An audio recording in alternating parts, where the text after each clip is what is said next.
Thank you very much. Good morning.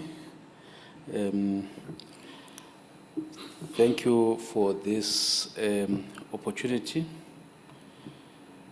Today we'll talk about the water-linked sectors, how the projected impacts of climate change will increase the risks of extreme events and climate disasters. This is how I've arranged the talk for today, broadly across different sectors that are affected by that are linked by the water affected by the changing climate.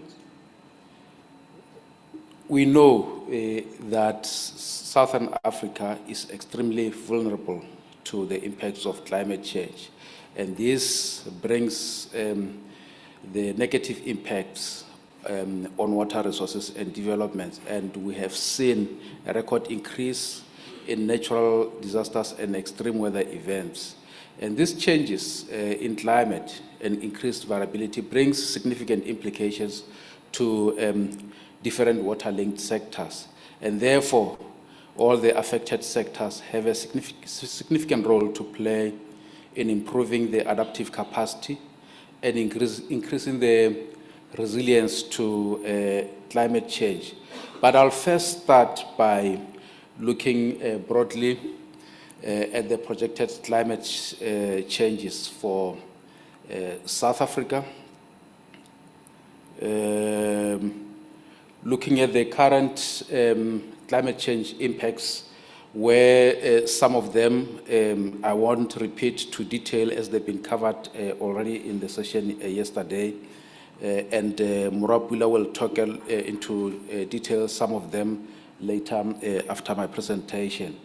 We are having issues of floods, which are now irregular to our situations. Erratic rainfall characterized by water scarcity. We've seen a number of day zeros expanding to different parts of the country. Higher temperatures for longer periods, the regular, increase in terms of heat waves, among others. The drought, which has been problematic, it now extends over many years than it was in the past. And also the ecosystem disruption, loss of biodiversity, which increase the risk as well. And the sea level rise. So recently, we have just partnered with Imanti to develop a methodology that will help municipalities and water utilities to access and interpret climate change information so that they can help in increasing the resilience and improving adaptive capacity. And we've experimented this in a number of municipalities, and after it was implemented so well, then we are now expanding it to other municipalities. And in terms of the sectoral vulnerability to climate change, different sectors and subsectors are affected in general, or broadly the water sector, and it affects different other sectors: agriculture, human health, extreme events, natural resources, human settlements and livelihoods, among others. But what is at stake? What are we talking about? The message has been very loud and clear. if we look at the projected changes in temperature, looking at the southern part of Africa, the projections confidently show a projected increase in temperature, where, amongst others, as I've indicated, heat waves would be irregular. Rising temperatures will have negative impacts on many production sectors, which will include agriculture, among others. It will impact water security, both domestic water use, industrial water use, and so on. And this will be exacerbated by increased evapotranspiration and land use change. Also to rainfall, we have seen substantial decreases over the eastern escarpment of South Africa, including our water sources, which are water is in Lesotho, water is projected to decrease towards the end of the century, and the risk is that if we are using it more than it can supply, then climate change is an additional added risk. So we the risk of multi-year droughts are projected, and we have seen an example of how bad it can be with the drought we experienced from 2014 to 2017.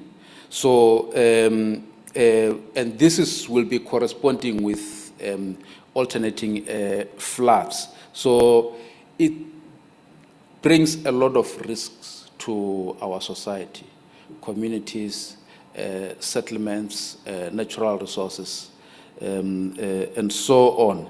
So, and also in terms of the increase in the risk of disasters, we are seeing the tropical cyclones type, which we normally see originating on the ocean coastline of Mozambique, with the likelihood of them coming down to the coast of KwaZulu-Natal. So this is a risk which we need to be prepared for, have enough infrastructure that will help manage and deal with that type of risk and disaster very well, so that climate change cannot be only seen as a problem, but we build opportunities coming from it and then adapt much better.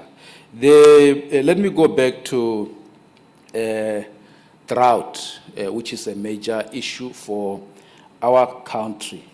The past 60 years, we studied how drought, the patterns of drought in Southern Africa. And this is how they came out, 12 different types of drought, where number one, you have a drought that affects the whole of SADC simultaneously.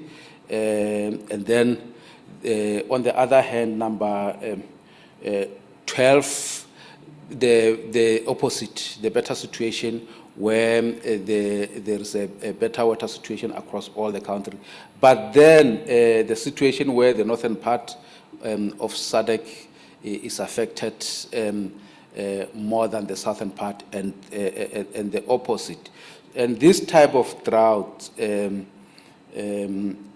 have been experienced. We have also characterized on how many times they have been experienced in the past. So you can see that number one has been experienced how many times. When you look in the histograms there, it has been experienced about 27 times in the past on average. And also the bar below shows how that drought has been experienced on the ground into different seasons. So you would see that if you experience drought in summer, and that drought proceed throughout to other seasons, and that tells you that livestock will be badly affected. There's no chance of recovery from forage. And if you look from the 1950s coming to recent years, the situation has been worsening. And when you look into the future, the risk is further increased by by global warming, which increases the evaporation. So the intensity worsens going into the end of the century. So in this situation, in this case, we need to be better prepared. And among others, what can be done when I talk to positioning from the practical sectoral response. I'll just briefly highlight how the climate change research program at the water research is positioned to help the sector response. First, we are looking at the regional and transboundary climate change impacts and adaptation. We diagnose the problems that are brought by this climate change and how do we deal with them to increase the resilience and sustainability at the regional and transboundary level. That's why you find us having a program working with different countries, Lesotho, Eswatini, including Kenya, and many more, Zambia as well. So we are joining efforts so that together we jointly face challenges that are brought by climate change, and we build a response program which will help us to have a resilient future. And then nationally, at our scale, we look at the proactive and adaptive national response and planning, which include all the stakeholders affected, different sectors affected, and then from there we go at the local level, local government catchment scale, looking at the water services. So this, we have started this program about 4 or 5 years ago. It has proved to work very well, and united we make much more impact in terms of improving the resilience. So one such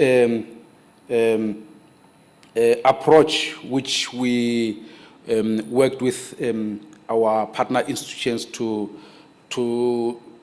look at the situation and how we can respond. We look at our strategic water source areas wherein they were demarcated and risks were identified. What is it that is would affect our current water resources into the future? What threats are anticipated, and what can be done to deal with such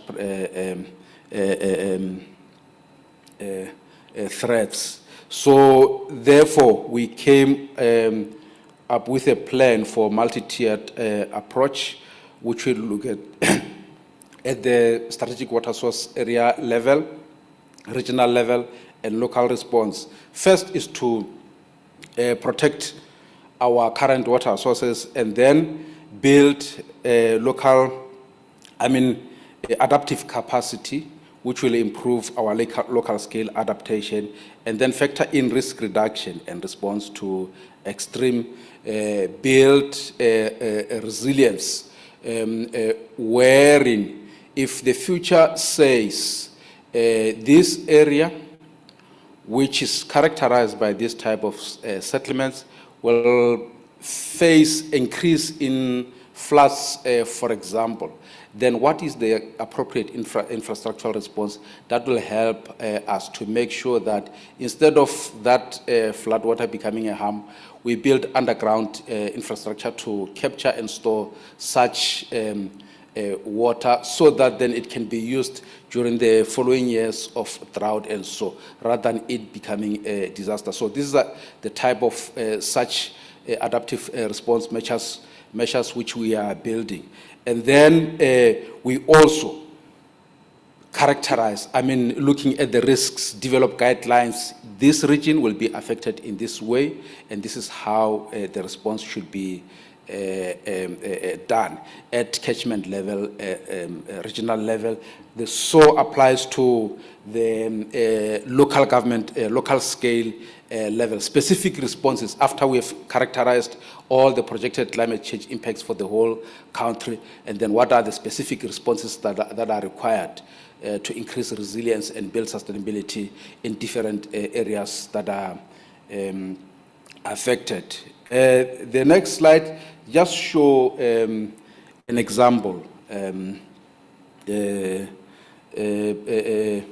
of the floods we usually experience coming from the tropical cyclones, how it affects our infrastructure, our resources. And you can see that these extreme events and disasters, they don't see borders. So that's why we need a united effort between our countries, so that if the intensity of floods affecting Mozambique can be minimized through building infrastructure that will capture that amount of water in Zimbabwe and make it available for the rest of the SADC countries. Why don't we have a united effort just to do that, the infrastructure programs to reduce the risks?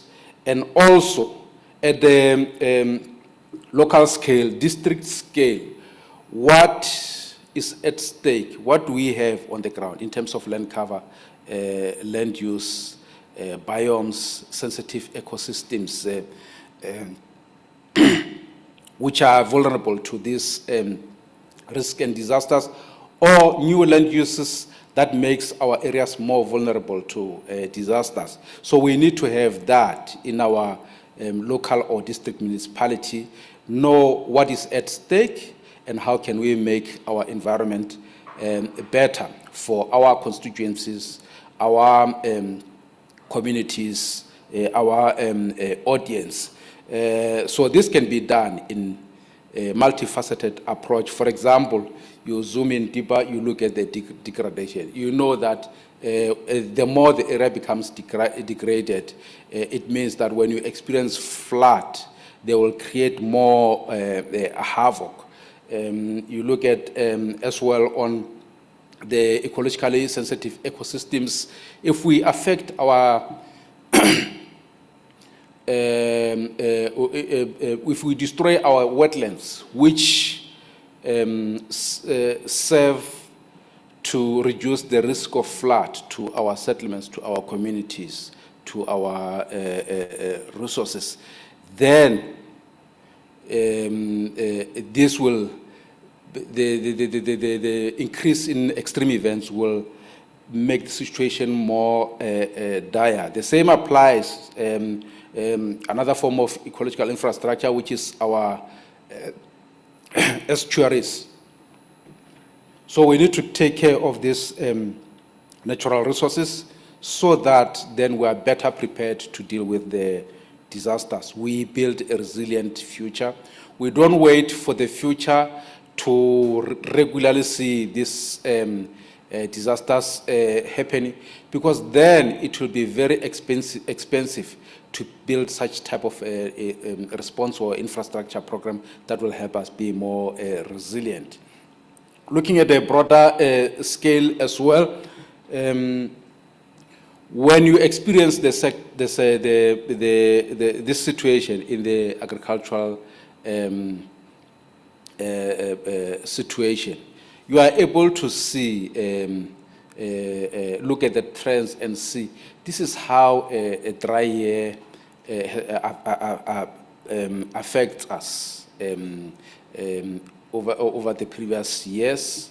This is how wet years, extreme wet years affect us. How do we build the resilience? How do we implement the infrastructures, the programs that will help improve the adaptive capacity, adaptive response on the ground, so that then we don't experience much damage in terms of our production, our output. We adapt better for a resilient future. No disaster become a surprise anymore. So we are better prepared to deal with this sort of disasters, adapt much better so that life can continue. So all this is doable. It needs to end being a story. It needs to become a daily reality that we are addressing every day. We are making the future much better. So, in conclusion, climate will always play a significant role in development. Changes and shifts in climate have a bearing on sectoral development, as I've demonstrated. And proactive planning is a prerequisite for risk reduction and operational response. Research plays a crucial role in informed decision making to characterize what type of problem is anticipated, where and how can we proper deal with that type of a situation well in advance. The time to adapt and mitigate impact is now, and as it will not be affordable in the future. And in closing, I'm just demonstrating a type of guidelines or books which we are producing at the Water Research Commission, which now, after we've characterized the impacts of climate change, then we deal with those problems. This is a problem affecting this area or this region, so and so and so, and this is how you deal with it. So that then there's no excuse. If you sit and do nothing, there's no excuse that why you are doing nothing while your community or people will be suffering, while the problems have been effectively diagnosed and strategies to deal with those type of problems. Thank you very much, Chairperson, for the opportunity.